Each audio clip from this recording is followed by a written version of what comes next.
हाँ जी प्यारे बच्चों, क्या हाल चाल है? सब कुछ बढ़िया है ना? एकदम कुशल मंगल। चलिए सर, उम्मीद कर रहा हूँ कि आप लोग सब बढ़िया होंगे। अच्छा प्यारे बच्चों, कल जो हमने लास्ट टॉपिक किया था वो हमारे द्वारा किया गया था। वो टॉपिक था बेटा किसके ऊपर? इन्वेस्टमेंट के ऊपर। ठीक है, इन्वेस्टमेंट क्या होता है और ग्रॉस इन्वेस्टमेंट क्या होता है और फिक्स इन्वेस्टमेंट क्या होता है। ठीक है बच्चों, अगर मैं शॉर्ट फॉर्म में समझाऊं तो मैंने आपको समझाया था पहले इन्वेस्टमेंट मतलब क्या होता है? निवेश होता है ना। तो मैंने आपको इन्वेस्टमेंट समझाया था। इन्वेस्टमेंट में मैंने क्या कहा था बेटा कि इन्वेस्टमेंट का मतलब ये होता है कि सर जब हमारा कोई भी एसेट्स बढ़ने लगता है ना, the rate of capital formation is called investment, कि पूंजी निर्माण की प्रक्रिया को इन्वेस्टमेंट कहा जाता है। यह कल की क्लास में आपको ये समझाया था। ठीक है सर, फिर कह रहा हूँ जहाँ तक बात है नोट्स की, वो आपको मिल जाएंगे, क्योंकि कुछ के नोट्स अभी तक जो मैंने पढ़ाया ना उसके नोट्स प्रोवाइड कर चुका हूँ मैं। तो जो कल की वीडियोस थी और जो आज की वीडियो उसकी नोट्स मैं अगली क्लास में आपको दे दूंगा मैं। ठीक है, बात करते हैं बेटा ग्रोस इन्वेस्टमेंट की।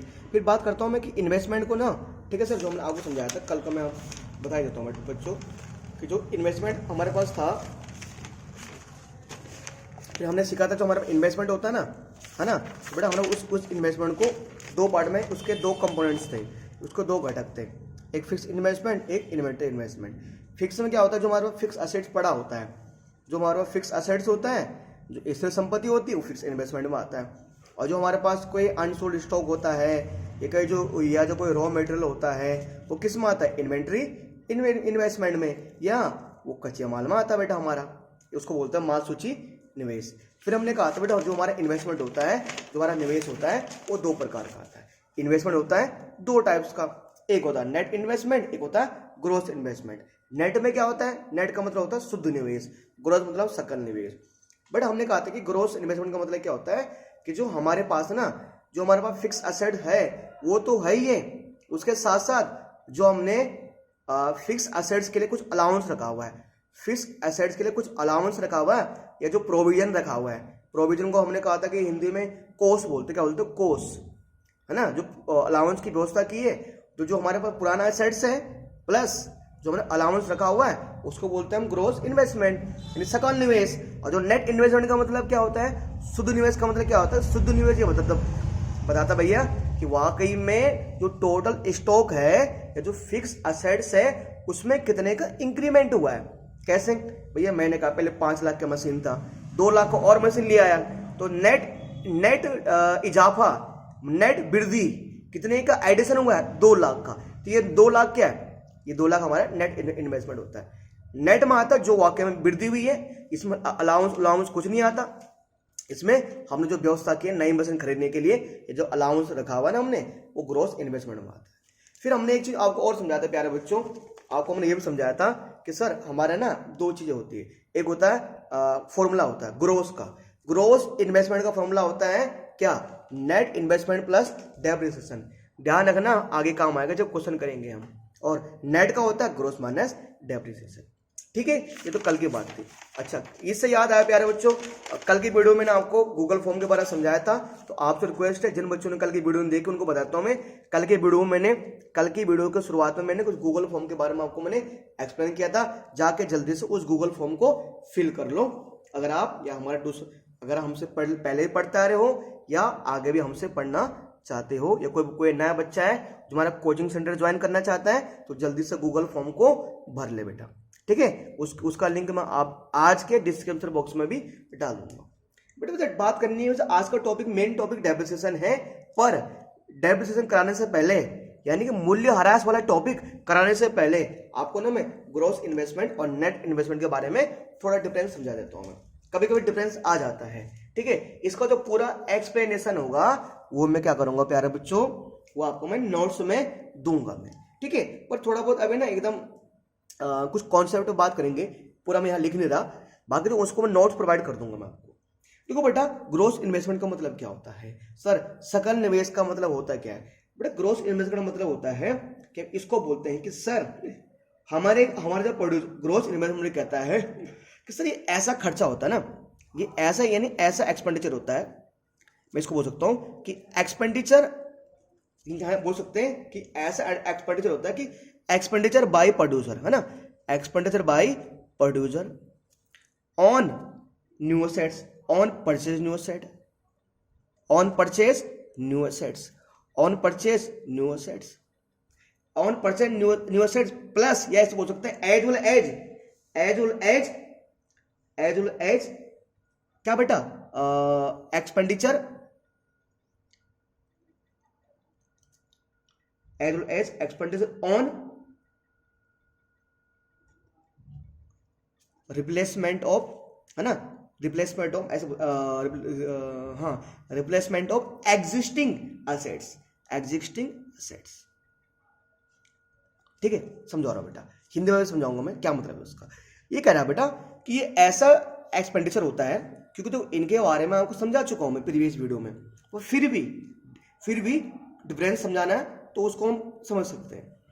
कहते हैं कि expenditure by the producer on purchasing new assets, कि सर कि एक प्रोड्यूसर द्वारा, एक उत्पादक द्वारा नए मशीन को खरीदने में, एक प्रोड्यूसर द्वारा नए मशीन्स को खरीदने में, एक प्रोड्यूसर द्वारा नए मशीन्स को खरीदने में जो खर्चा किया जाता है, plus expenditure on replacement of existing assets, मतलब कि कुछ क्या होता है ना, उसके बाद कुछ पुराने मशीन होंगे, अरे नए मशीन तो खरीद, कोई भी प्रोड्यूसर, कोई भी उत्पादक नए मशीन तो खरीदेगा, उसके पास ना कुछ पुराने मशीन भी होंगे। अगर जाहिर सी बात पुराने मशीन होंगे तो यार कभी कभी पुराने मशीन खराब तो हो जाते हैं ना, बिल्कुल से खराब हो जाते हैं। तो पुराने मशीन को खराब करने में, पुराने मशीनों को ठीक करने में क्या लगता है सर, पुराने मशीनों को ठीक करने में पैसा लगता है। तो जो पुराने मशीनों को ठीक करने में खर्चा लगा ना, वो खर्चा क्या होगा, वो खर्चे को क्या बोलेंगे, वो भी इन्वेस्टमेंट ही एक तरह का, वो भी इन्वेस्टमेंट है ना। अरे पैसा खर्च हुआ यार, तो इन्वेस्टमेंट ही तो है वो सर, वो तो खर्च, अरे तो क्योंकि जब पुरानी मशीन को ठीक करेगा, जब पुरानी मशीन को क्या करेगा, ठीक करेगा, तो उससे क्या आएगा, उससे नई मशीन, फिर मशीन काम करेगी।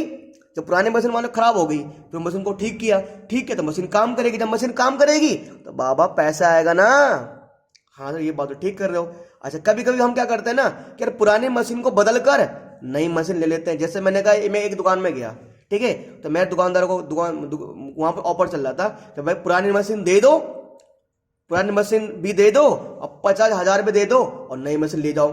मतलब मान लो एक मशीन थी 5 लाख की, मतलब अगर मैं एक नई मशीन लाना चाहता हूं तो नई मशीन मिलेगी 5 लाख की, पर वहां ऑफर चल रहा था दुकान में कि भैया अगर आप पुरानी मशीन के साथ 50,000 रुपए दोगे, दुकानदार बोल रहा था हमें कि अगर आप हमें 50,000 के साथ पुरानी मशीन दे दोगे ना तो हमें क्या मिल जाएगी, नई मशीन मिल जाएगी। तो ये जो रिप्लेसमेंट होता है या जो पुरानी मशीन पर खर्चा होता है या जो नई मशीन खरीदने पर खर्चा होता है, इन सब के खर्चे को क्या बोलते हैं, ग्रोस बोलते हैं। कहा था मैंने कल कि ये होता है ग्रोस इन्वेस्टमेंट, कि जितना नई मशीन लाने में खर्चा हो रहा है और जितना उसका रिप्लेसमेंट कॉस्ट वगैरह है वो आता है किसमें, वो किसमें आता है बच्चों, वो आता है प्यारे बच्चों ग्रोस इन्वेस्टमेंट में।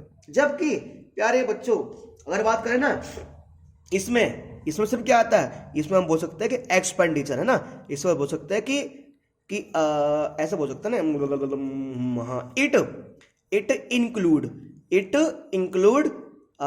Expenditure, it include expenditure only क्या, परचेज ऑफ न्यू असेट्स। बस प्यारे बच्चों इसमें इतना ही बोलूंगा मैं, ज्यादा नहीं। कह रहे कि नेट इन्वेस्टमेंट में सिर्फ उसी खर्चे को शामिल किया जाता है जो खर्चा हम नई मशीन को खरीदने में करते हैं। बस इसका मतलब, ज्यादा नहीं बोलना चाहूंगा, इसका मतलब यही है।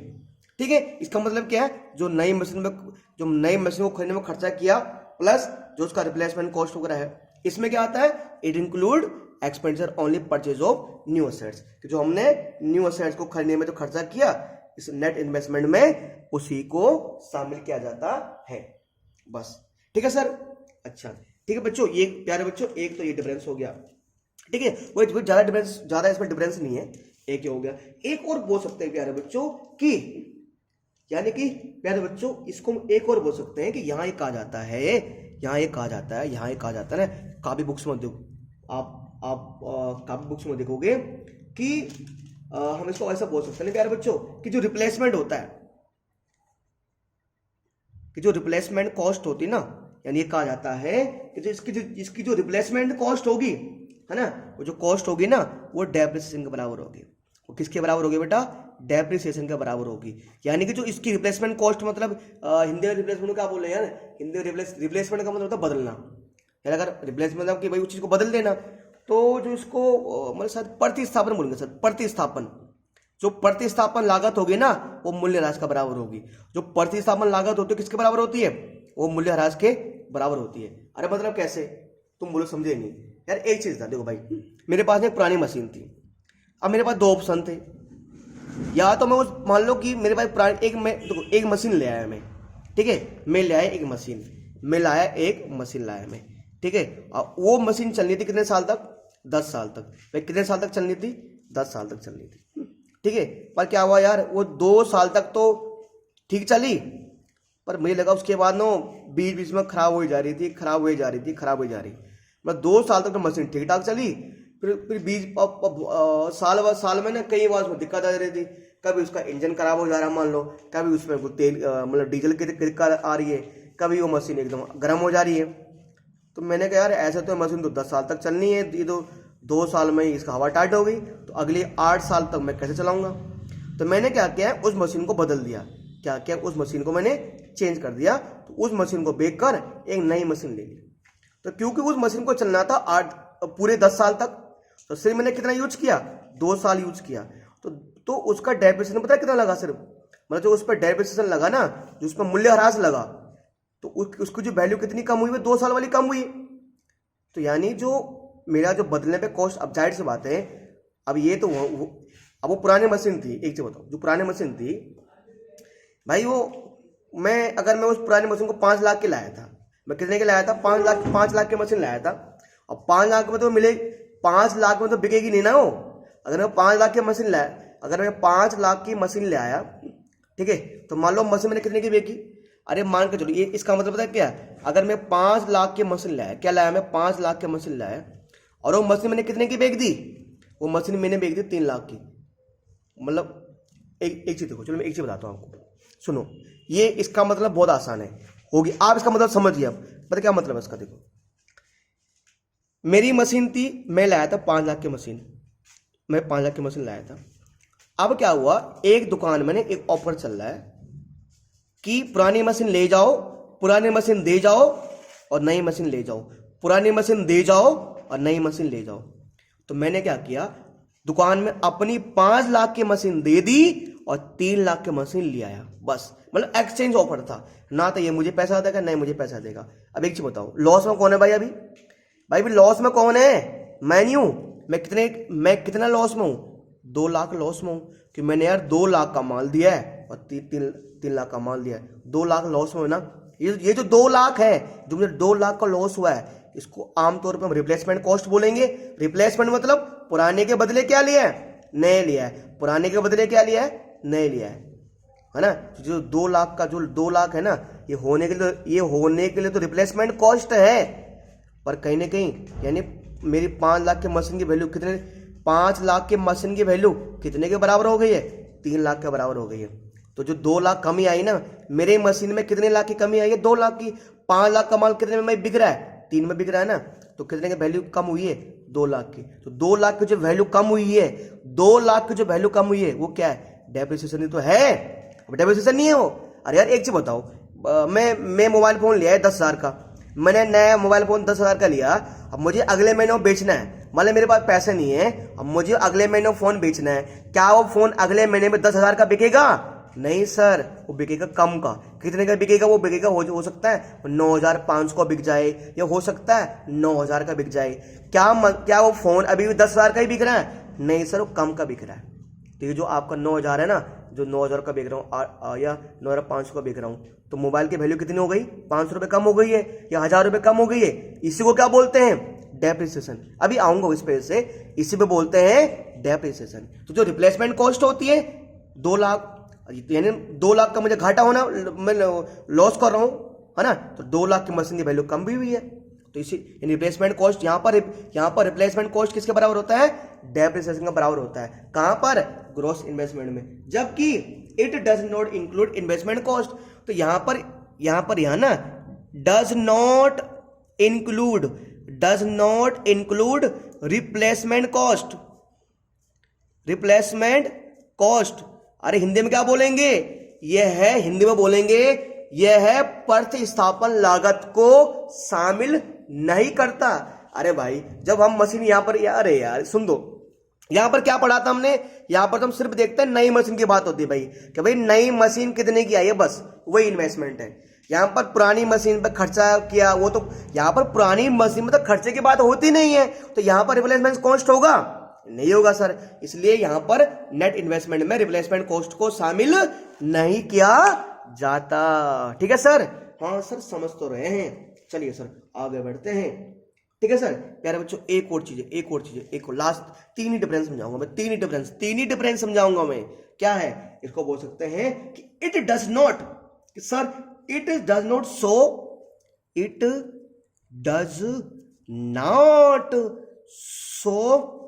Net addition, does not show net addition in existing stock. तुम बोलो सर क्या करो आप, समझ नहीं आ रहा है, सही से बताओ यार, अगड़म बगड़म बस बता रहा हूं भाई। It show net addition to the existing stock. ठीक है, समझा रहा है इसका मतलब। देखो भाई, it does not show net addition to existing stock, क्या मतलब है इसका भाई। एक चीज देखो, मेरे पास ना एक पहले ना भाई 5 लाख की मशीन थी, क्या थी 5 लाख की मशीन, ठीक है। अच्छा, और इस पे खर्च करने में कितने लग गए, इस पे खर्च करने पे लग गए मतलब 2 लाख लग गए। क्या लग गए, 2 लाख खर्च करने पे 2 लाख लग गए इस पे, ठीक है। फिर मैं 3 लाख की एक और मशीन लाया, नई मशीन लाया, तो मेरा कितना इन्वेस्टमेंट हो गया, 5 लाख की पुरानी मशीन लाया था, 2 लाख खर्चा करने पे लगे, फिर 3 लाख की नई मशीन लाया मैं, कितना खर्चा हो गया कुल सर 10 लाख का खर्चा हो गया। यानी ये जो 10 लाख है मेरे लिए क्या है, ग्रॉस इन्वेस्टमेंट। ये 10 लाख क्या मेरे लिए ग्रॉस इन्वेस्टमेंट है कि नहीं है, 10 लाख मेरे लिए सकल निवेश है कि नहीं है, हाँ सर सकल निवेश है। अब एक चीज बताओ प्यारे बच्चों, it does not show net addition to existing stock. यार एक चीज बताओ, मेरे पास पहले मशीन कितने की थी, 5 लाख की, 2 लाख मैंने और खर्चा किया और 3 लाख की मशीन लाया मैं वाकई में मशीन मेरे पास पहले 5 लाख की थी। अब जो मशीन लाया हूं मैं, जो नई मशीन लाया हूं वो कितने लाख की है, नई मशीन सर 3 लाख की है। नई मशीन कितने की है, 3 लाख की है। पर मैं जब ग्रॉस इन्वेस्टमेंट की बात करूंगा तो क्या मैं ऐसे बोलूंगा कि नई मशीन 3 लाख की है, मैं तो बोलूंगा जब ग्रॉस इन्वेस्टमेंट की बात होगी ना, तो मैं तो बोलूंगा ना टोटल जो मेरा इन्वेस्टमेंट हुआ है वो 10 लाख का हुआ है। क्या मैं यहां पर ये इस 10 लाख से ये पता लग पा रहा है कि मेरे पास पहले कितने का स्टॉक था, अब कितने का स्टॉक आ पाया, क्या यहां से ये पता लग पा रहा है कि मेरे पास पहले कितने का स्टॉक था, अब नया स्टॉक कितने का आ रहा है, नहीं सर। यहां तक क्योंकि ग्रॉस इन्वेस्टमेंट में ये 2 लाख भी तो शामिल हो गया ना, मतलब ग्रॉस इन्वेस्टमेंट में मुझे ये पता नहीं चल पाता कि वाकई में जो पुराने स्टॉक में वृद्धि हुई कितने की वृद्धि हुई है। कि देखो पुरानी मशीन पहले पुरानी मशीन तो 3 लाख की, अब मैं कितने की मशीन लाया हूं, मैं पुरानी मशीन थी 5 लाख की, मैं 3 लाख की एक और मशीन लाया हूं, तो कायदे से कितना होना चाहिए था, 8 लाख। मतलब अगर पहले मेरे पास 5 लाख की मशीन थी, 3 लाख की और ले आया, तो हम बोलते हैं हाँ अब 3 लाख का नया माल आया, 3 लाख का नया माल आया, तो बोल सकते थे 3 लाख का नया माल आया, 3 लाख का हम बोल सकते थे 3 लाख की वृद्धि हुई है। पर यहां बोल सकते हैं नहीं कि यहां पर तो 2 लाख भी शामिल आए ना, 2 लाख क्या खर्चा है, यहां तो 2 लाख का खर्चा भी शामिल कर लिया हमने, तो यहां पर हम बता नहीं सकते हैं कि कितने का नया माल आया है ना। जैसे मान के चलो ना यार कि मतलब कितने का नया सामान आया आपके पास। मैं इसको बताता हूं आपको यहां पर कैसे, यहां पर सिंपल है भैया। अरे पहले 5 लाख की एक मशीन थी, मैं 3 लाख की एक और मशीन ले आया, देखो यहां समझ जाओगे आप। 5 लाख की मशीन थी, मैं 3 लाख की नई मशीन ले आया, मशीन में कितने लाख की वृद्धि हुई है, मतलब कितने लाख का नया माल आया है, 3 लाख का नया माल आया बस। क्योंकि यहां पर हम कितना मान लो इसमें कोई अगर कुछ खर्चा भी किया होगा ना, तो उस खर्चे को यहां पर नेट इन्वेस्टमेंट में शामिल नहीं करते। क्या लिखा है, it does not addition to it does it show net addition to existing stock. मतलब भैया ये हमें ये बताता है कि जो पुराने माल में वाकई में कितने की वृद्धि हुई है, ये हमें ये बताता है। क्योंकि मान लो मेरे पास कितने का माल हो गया, 8 लाख का माल। कितना का माल हो गया, 8 लाख का माल हो गया, ठीक है। कि मुझे पता है पहले मेरे पास 5 लाख का माल था, अब 3 लाख का और 8 लाख का हो गया, तो कितने की वृद्धि हुई है, 3 लाख की। तो यहां पर वाकई में जो वृद्धि हुई है, वाकई में जो एडिशन आया है, जो नेट एडिशन हुआ है, वो कितने का हुआ है, 3 लाख का हुआ है। पर यहां तो पता लग पा रहा है कि नेट एडिशन कितने का हुआ है। It does not show net addition, मतलब ये ना जो कितने की हिंदी में इसको बोलते हैं कि यह शुद्ध वृद्धि को नहीं, इससे शुद्ध वृद्धि का पता नहीं चल पाता, यहां से शुद्ध वृद्धि का पता चल पाता। क्यों शुद्ध वृद्धि का पता क्यों चल पाता, क्योंकि कई सारे खर्चे हुए ना यार।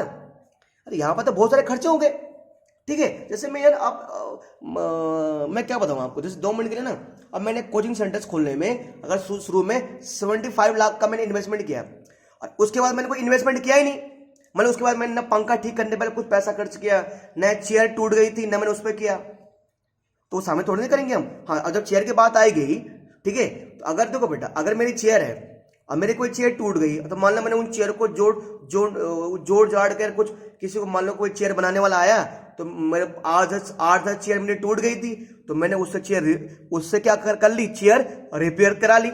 तो जो रिपेयर करने का खर्चा है वो ग्रॉस में आता है। तो मैं तो उस जो रिपेयर करने का खर्चा आया चेयर पे, मैंने उसको भी इन्वेस्टमेंट में शामिल करूंगा ना।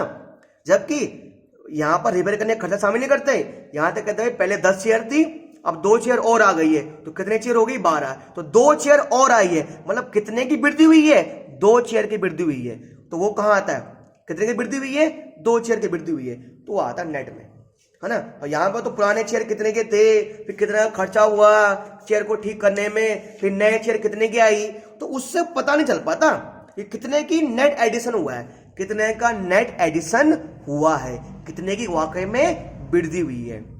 ठीक है प्यारे बच्चों, तो ये तो पता क्या, ये तो नेट एडिशन और नेट इन्वेस्टमेंट, ग्रॉस इन्वेस्टमेंट, शुद्ध निवेश और सकल निवेश, ये दोनों में डिफरेंस था बच्चों। ठीक है, अब प्यारे बच्चों अब जरा बात करेंगे ना, किसकी बात करेंगे प्यारे बच्चों, अब बात करेंगे डेप्रिसिएशन की। अब बात करेंगे प्यारे बच्चों किसकी, डेप्रिसिएशन की। यानी बेटा बात करेंगे हिंदी में बोलो तो मूल्यह्रास की। क्या बात करेंगे प्यारे बच्चों, मूल्यह्रास की बात करेंगे। ठीक है, तो बेटा बच्चों मूल्यह्रास होता क्या है, सर डेप्रिसिएशन होता क्या है। देखो बच्चों, प्यारे बच्चों ना, सिंपल सी बात है, मैं एक बार समझा रहा हूं। जब भी किसी भी चीज की वैल्यू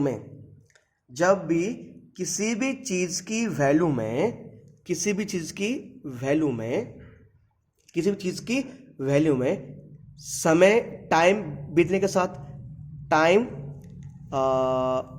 इसको बोलते हैं पासेज ऑफ टाइम बीतने के साथ, टाइम बीतने के कारण, या वेयर एंड टियर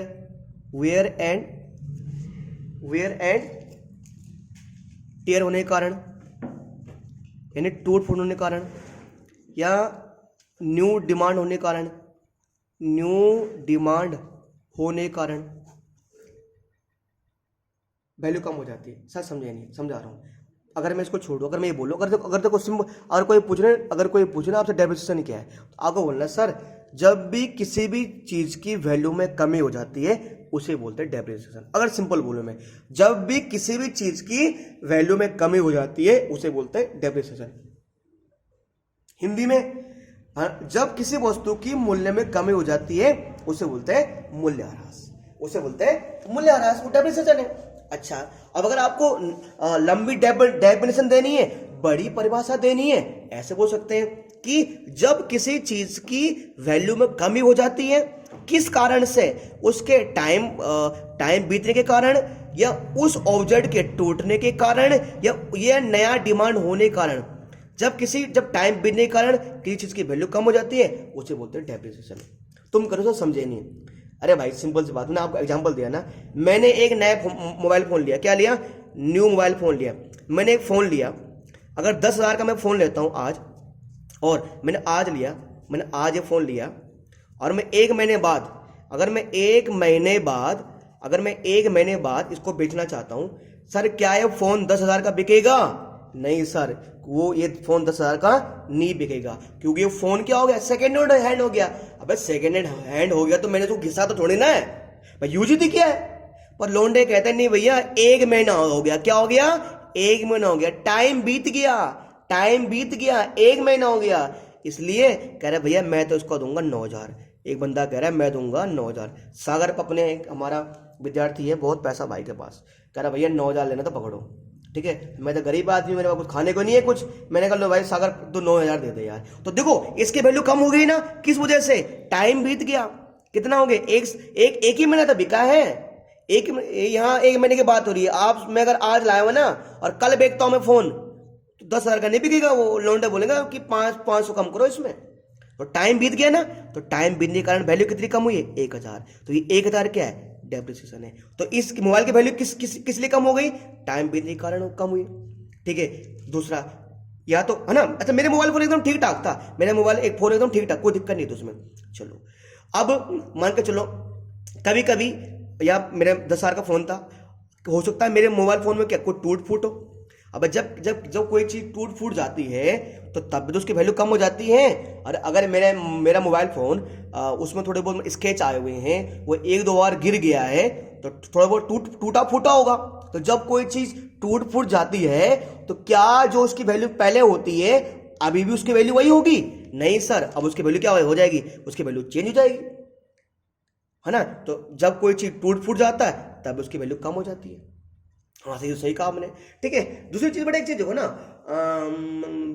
जैसे हाँ न्यू डिमांड, इसको न्यू डिमांड मतलब कैसे यार? अब एक चीज बोलो ना यार जो पुराने नोकिया के फोन थे उनकी डिमांड अभी वैसी है क्या? उनकी वैल्यू वैसी क्या अभी? अब एक चीज मतलब आपको एक चीज बताता हूं मैं यार, एक चीज बनाओ ना, आपने 2 साल पहले जो मोबाइल फोन लिया होगा, अब मान लो वो मोबाइल फोन एकदम नया है, 2 साल पहले जो मोबाइल फोन लिया था वो मान लो आपके पिताजी के पास है, और जो पिताजी वगैरह के पास होता है ना, वो तो फोन को संभाल कर रखते हैं ना, वो ज्यादा यूज भी नहीं करते। तो मान लो फोन में कोई दिक्कत नहीं है, फोन एकदम सही चल रहा है, पर फर्क क्या है कि वो फोन 2 साल पुराना है, और क्योंकि जो उस फोन में जो कुछ मतलब जो कुछ चीजें है ना वो पुरानी हो चुकी है। मतलब उसमें मान लो ब्लूटूथ नहीं है, मान लो उस फोन में आपका 4G सिम सपोर्ट नहीं करती, ठीक है। बाकी सब फोन ठीक है, पर क्यों सर? उसकी डिमांड पुरानी है।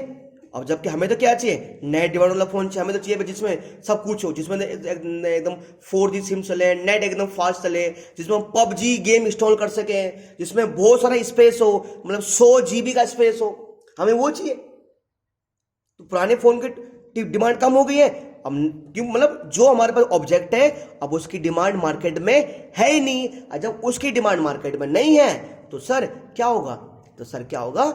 कि उसकी वैल्यू कम हो जाएगी, है ना। उसकी वैल्यू क्या हो जाएगी बच्चों? कम हो जाएगी, ठीक है। तो डेप्रिसिएशन अभी मैंने आपको बताया दे किस कारणों से लगता है, पर डेप्रिसिएशन का मतलब ये होता है, मूल्य ह्रास का मतलब ये होता है कि जब किसी चीज की वैल्यू कम हो जाती है टाइम बीतने के कारण, टूट फूटने के कारण। इतना बोल सकता हूं, ये तो लंबा नहीं, सिंपल ही बोल सकता हूं। जब टाइम बीतने के कारण और टूट फूटने के कारण किसी चीज की वैल्यू कम हो जाती है उसे बोलते हैं डेप्रिसिएशन, यानी मूल्य ह्रास बोलते हैं, ठीक है। अब प्यारे बच्चों तरफ बात करते हैं कि रीजन ऑफ डेप्रिसिएशन, ठीक है। रीजन ऑफ डेप्रिसिएशन हिंदी में मूल्य ह्रास के कारण, ऐसे क्या क्या कारण हैं कि जिनके कारण मूल्य ह्रास लगता है, मतलब जिनके कारण किसी चीज की वैल्यू क्या हो जाती है? कम हो जाती है। बच्चों तो मैंने आपको पहले बोल दिया है, पहले मैंने बता दिया 3 कारण हो सकते हैं। एक हो सकता है भैया, एक तो वही मैंने आपको बोल दिया भाई, पासेज ऑफ टाइम बीतने के कारण, है ना, पासेज ऑफ टाइम, है ना। हिंदी में क्या बोलते हैं इसको? समय व्यतीत होने के कारण, समय बीत गया, समय व्यतीत हो गया, है ना। अरे यार जब किसी चीज को हम यूज कर लेते हैं तो 1 महीना यूज किया हमने उसको, 2 महीना यूज किया उसको, हमने क्या किया सर? उसको बेटा हमने 3 महीना यूज किया, ठीक है। तो जब टाइम बीत जाता तो उसकी वैल्यू कम हो जाती है ना। बिल्कुल ठीक है सर। एक वेयर एंड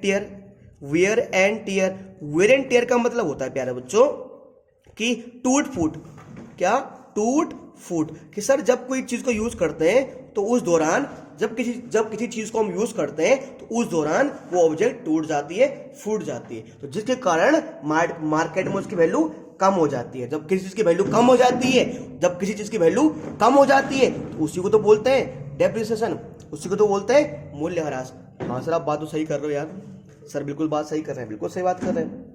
अगला ना इसको हम नया डिमांड भी बोल सकते हैं, न्यू डिमांड, इसको ऐसा बोल सकते हैं प्यारे बच्चों कि एक्सपेक्टेड है ना ऑब्सोलेंस। बट इसका मतलब क्या होता है देखो बेटा ना, ये थोड़ा इसकी स्पेलिंग थोड़ा सा मिस्टेक हो सकती है, इसके स्पेलिंग होंगे बच्चों होंगे OBSOLESCENC,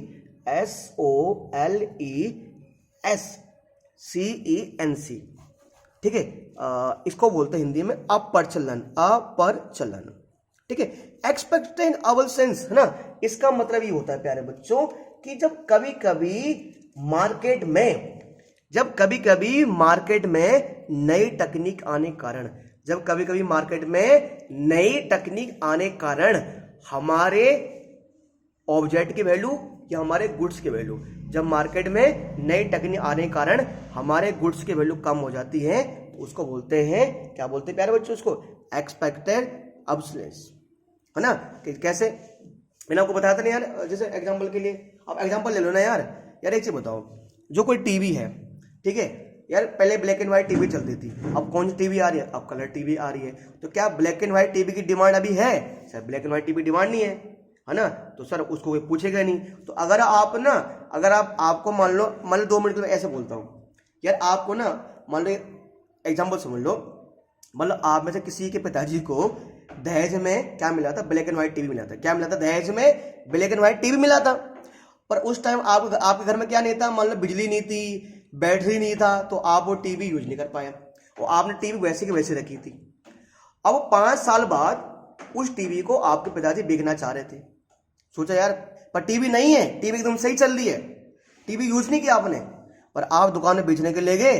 उस टाइम जब खरीदा था उस टाइम वो टीवी मान लो 10,000 की थी, अच्छा बेचने गए तो दुकानदार कह रहा है भाई मैं इसके 5,000 दूंगा, जबकि टीवी एकदम नहीं है, एकदम गत्ता भी नया है, स्टिकर भी नया है, सब कुछ नया है।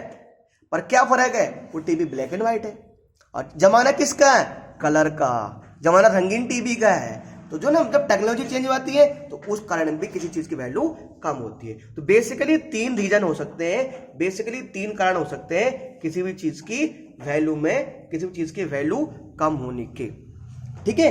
अच्छा कुछ प्यारे बच्चों, इसके बाद ना आज के लिए एक और टॉपिक रह गया, आज के लिए एक और टॉपिक को समझते हैं, ठीक है। एक और टॉपिक क्या समझते हैं प्यारे बच्चों, एक और टॉपिक समझते हैं।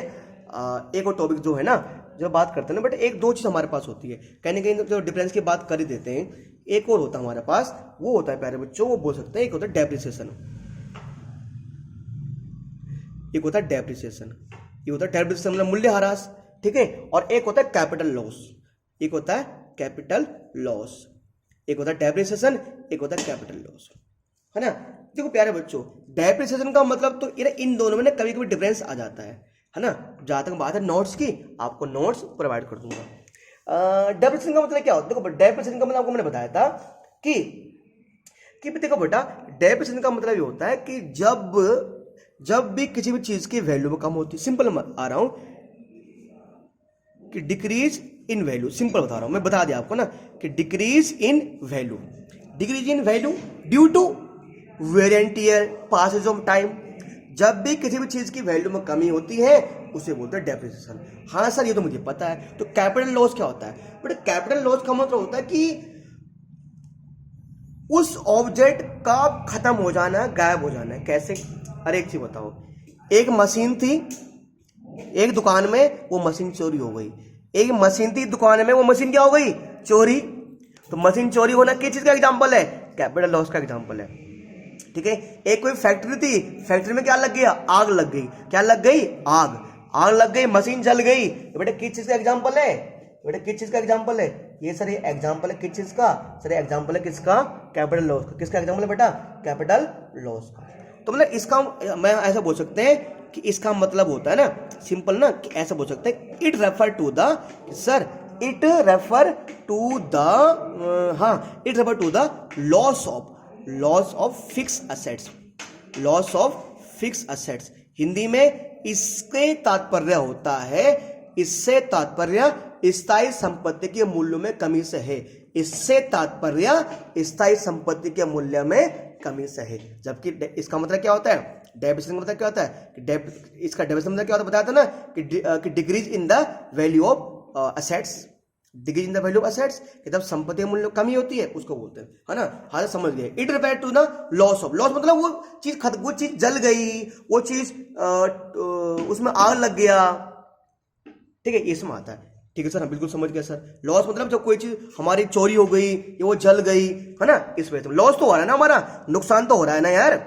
अरे आपके घर में सिलेंडर चोरी हो गया, मान लो सागर पपने, हमारे विद्यार्थी सागर पपने, अगर सागर पपने घर से भाई सिलेंडर चोरी हो गया, ठीक है, इसने लॉकडाउन में भाई 4 सिलेंडर घर में रखे थे, रात को चोर आए 4 सिलेंडर चोरी करके ले गए, तो वो किसका एग्जाम्पल है, कैपिटल लॉस का एग्जाम्पल नहीं है। हाँ सर है। एक और आता है बच्चों, एक और होता है ना, देखो यहाँ पर प्यारे बच्चों अगर बात करें कि प्रोविजन, यहाँ पर होता है प्रोविजन यानी इसको बोलते हैं आरक्षित कोष, आरक्षित कोष। अरे मैंने आपको बताया था ना कि डेबिट जब 10 लाख के मशीन लाते हैं तो साथ साथ हम उसके लिए प्रोविजन बनाते हैं, उसके लिए कुछ अलाउंस रखते हैं, बताया था। तो यहां पर हम बोल सकते हैं कि डेप्रिसिएशन में हम इसको बोल सकते हैं ना कि provision made for replacement of new assets, मतलब यहां पर हम प्रोविजन की व्यवस्था करते हैं, कुछ पैसों की व्यवस्था की जाती है, किस लिए, नई मशीन खरीदने के लिए, कि मुझे पता है कि पुरानी मशीन तो एक टाइम बाद उसकी वैल्यू कम, एक टाइम बाद खराब हो जाएगी, ये एक टाइम बाद काम करना बंद कर देगी, और उसके लिए क्या करते हैं, प्रोविजन करते हैं ना, पिछली वीडियो में बताया था ना। तो यहां पर प्रोविजन की व्यवस्था की जाती है, किसमें, डेप्रिसिएशन में। जबकि कैपिटल लॉस की उसमें कोई प्रोविजन की व्यवस्था नहीं होती। यार एक चीज बताओ, सागर पपने घर में से सिलेंडर चोरी हो गया तो उसने सिलेंडर का इंश्योरेंस तो कराया नहीं होगा भाई, है ना, उसने इंश्योरेंस कराया नहीं होगा ना, इंश्योरेंस कुछ कराया नहीं होगा उसने, ठीक है, या भैया उसको तो थोड़ा ना पता ये चोरी होने वाला है, ठीक है। हाँ यहाँ पर कोई इंश्योरेंस हो सकता है, वो अलग बात है, इंश्योरेंस जैसे कुछ व्यवस्था ऐसे हम कर सकते हैं, ठीक है। यहां से बोल सकते नो प्रोविजन, यहाँ पर नो प्रोविजन, यहाँ पर कैपिटल लॉस केस में कुछ प्रोविजन ऐसा नहीं होता। हाँ यहाँ पर इंश्योरेंस हो सकता है कैपिटल ना, जैसे मान लो कि मैं मशीन का इंश्योरेंस कर रखा है मैंने, ठीक है, वो हो सकता है, ठीक है जी। अच्छा प्यारे बच्चों ऐसे बोल सकते हैं कि हाँ कि यहाँ पर एक चीज है बेटा, जब एक चीज बताओ, यहाँ पर हम बोल सकते हैं अगर मान के चलो यार एक मेरी मशीन थी, ठीक है, अब मान लो मेरी मशीन है, ठीक है, और मशीन मान लो कि यार वो काम करना बंद कर दे रही है, मशीन क्या करना, काम करना मतलब खराब हो गई है, मशीन क्या हो गई, खराब हो गई है, तो हम क्या करेंगे, मैकेनिक को लाएंगे, मशीन को ठीक करा लेंगे, मैकेनिक को लाएंगे और मशीन को ठीक करा लेंगे, है ना, या पहले ऐसे तो होगा, है ना, ठीक कर लेंगे तो दोबारा मशीन काम करना चालू कर देगी, या मान लो पहले ऐसे, अगर मान के चलो कि जो मशीन है, मान लो मशीन मशीन है वो, मान लो मशीन जूते बनाने वाली है, तो मान लो पहले जहाँ मशीन 100 जूते बनाती थी, अब मशीन जितना उसको यूज करते जा रहे हैं, तो मान लो अब एक दिन में कभी कम जूते बना रही है, 90 बना रही है, कभी 80 बना रही है, मतलब जैसे पहले काम कर रही थी वैसे काम नहीं करेगी, जैसे जैसे मशीन की वैल्यू, जैसे जैसे मशीन का यूज करेंगे वैसे वैसे वो खराब भी होती जाएगी, पर हम ठीक भी करा लेंगे, है ना, पर उसकी वैल्यू थोड़ी कम होती जाएगी। तो मतलब इसका मतलब इसको ऐसे बोल सकते हैं कि it does not hamper, it does not hamper production process. मतलब देखो बेटा ये डेप्रिसिएशन जो होता है ना, ये प्रोडक्शन प्रोसेस को हैम्पर नहीं करता, मतलब ज्यादा नुकसान नहीं पहुंचाता। अरे मतलब देख मशीन खराब होगी, ठीक करा लेंगे, फिर प्रोडक्शन चालू हो जाएगा, अरे ये तो है नहीं काम धंधा बंद हो जाएगा। पर यहां पर क्या है, कैपिटल लॉस में तो काम धंधा बंद ही हो जाएगा। अरे मैं मान के चलो 2 मशीन थी और दोनों मशीन चोरी हो गई तो फिर छुट्टी पड़ जाएगी 1 महीने की, है ना, यही तो है। अरे मान के चलो अगर मेरे कोचिंग सेंटर्स में सारी चेयर चोरी हो गई तो छुट्टी तुम्हारी 2 दिन की हो जाएगी, छुट्टी हो जाएगी ना फिर, कि वहां चेयर है ही नहीं बैठने के लिए। अच्छा एक चीज बताओ, अगर एक आधी चेयर टूट गई कोई दिक्कत नहीं, मैं नई चेयर ले आऊंगा, तो वो डेप्रिसिएशन का एग्जांपल है, टूट गई तो मैं चेयर ठीक करा लूंगा या नई चेयर लाऊंगा। पर यहां पर तो कैपिटल लॉस में क्या है, अब वो मशीन चोरी हो गई है तो तब तक तो काम होगा ही नहीं ना, या मशीन में आग लग गई है तो मेरा प्रोडक्शन प्रोसेस तो एकदम रुक ही जाएगा, खत्म ही हो। यहाँ तो थोड़ी बहुत टूट फूट थोड़ा बहुत तो काम चला सकता हूँ, है ना। और एक चीज बताओ, अगर हमारे बाएं हाथ में चोट लग गई तो दाएं हाथ तो काम कर रहा है ना। हमें बुखार है, हमें थोड़ा बहुत सिर दर्द है तो बॉडी थोड़ा बहुत तो काम करती है। वो डेप्रिसिएशन का एग्जाम्पल है, ज्यादा मतलब तभी तो काम करते हैं, तो ज्यादा प्रोडक्शन को नुकसान नहीं पहुंचाता कौन, डेप्रिसिएशन। जब कैपिटल लॉस में क्या होता है, अब भैया मान के चलो अगर हम बेहोश ही हो गए तो काम करेंगे हम, तो कैपिटल लॉस मतलब बेहोश हो जाना, एकदम स्वर्ग से दाट जाना। वो किसका एग्जाम, कैपिटल लॉस का। तो यहां लिखेंगे ऐसे कैसे, यहां ऐसे बोल सकते हैं कि it hampers the production process, कि हाँ सर ये प्रोडक्शन प्रोसेस को नुकसान पहुंचाता है, इससे प्रोडक्शन प्रोसेस में रुकावट आती है, इससे उत्पादन प्रक्रिया में रुकावट आती है। ठीक है प्यारे बच्चों, तो सर ये ना मैं आज आपको ना जितना सर प्यारे बच्चों जितना मैक्सिमम चीजें मैं आपको समझा सकता था ना आज के इसमें, उतना मैंने समझाई है। ठीक है, देखो मैं सर लंबी वीडियो बना दूं ना, और इसमें क्या होता है कि आप लोग यार लंबी हो जाता है आप लोगों के लिए, फिर तो आप सोचते हो रहे थ्योरिकल सब्जेक्ट है कौन पढ़े इतना लंबा। ठीक है, मेरी कोशिश रहेगी रोज आपके लिए वीडियोज आए आपसे। ठीक है, तो सिलेबस में मैं खींचना बैठा हूँ, तो बेटा उम्मीद कर रहा हूँ जो आप मैंने पढ़ाया वो उन चीज़ को आप समझे होंगे, और बाकी आपको आज या कल में नोट्स मिल जाएंगे। तो बच्चों फिर मिलेंगे नए टॉपिक के साथ। ठीक है, और अगर आपने चैनल सब्सक्राइब नहीं किया चैनल सब्सक्राइब कर लो, या फ्री का आनंद मत लो। ठीक है, और गूगल फॉर्म नहीं भरा था सर, गूगल फॉर्म भर लीजिए। ठीक है बच्चों, तो मिलेंगे नई क्लास में नए दिन के साथ, तब तक के लिए जय हिंद जय भारत।